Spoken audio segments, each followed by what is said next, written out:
కొంచెం ముందుకు రా. ఆనైంది. అవునైందా?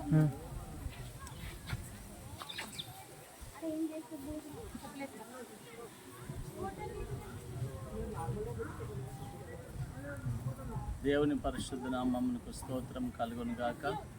ప్రియమైన దేవుని బిడ్డలారా, దేవుడు పోయిన గత వారం నుండి వారం దాకా కాచి కాపాడి ఆయన కృపలో భద్రపరిచిన దేవాది దేవునికి స్తోత్రములు కలుగును గాక.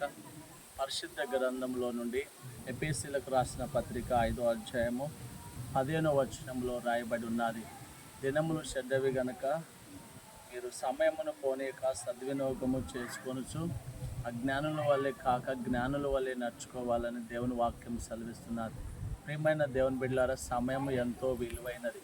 మరి సమయంలో మనము ప్రార్థన చేసుకోవాలి, సమయంలో మరి దేవుని స్తుతించాలి, పని చేసుకోవాలి.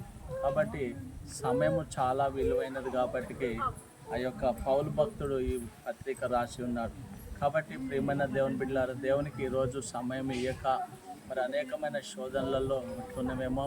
ప్రార్థించే సమయం లేక, ఆరాధనకి వెళ్ళే సమయం లేకపోతే దేవునికి మరి కృతజ్ఞత స్తుతులు చెల్లించే సమయం లేక ఒకవేళ ఉంటున్నామేమో. కాబట్టి ప్రతి సమయమును కూడా దేవునికి ఇవ్వాలి. కాబట్టి ప్రియమైన దేవుని బిడ్డలారా, మనం ఎప్పుడైతే దేవునికి సమయం ఇస్తామో దేవుడు మనల్ని దీవిస్తూ ఉంటాడు. అన్నిటికీ సమయం ఇస్తూ ఉంటాం, దేవునికి సమయం ఇస్తలేము. కాబట్టి ప్రార్థించే సమయమును మరి దేవుని స్తుతించే సమయమును నువ్వు ఇచ్చినట్లయితే దేవుడు నిన్ను ఎంతగానో దీవిస్తూ ఉంటాడు. దేవుడి చిన్న మాటలు దీవించి ఆస్వాదించి మన హృదయంలో ఫలించును గాక.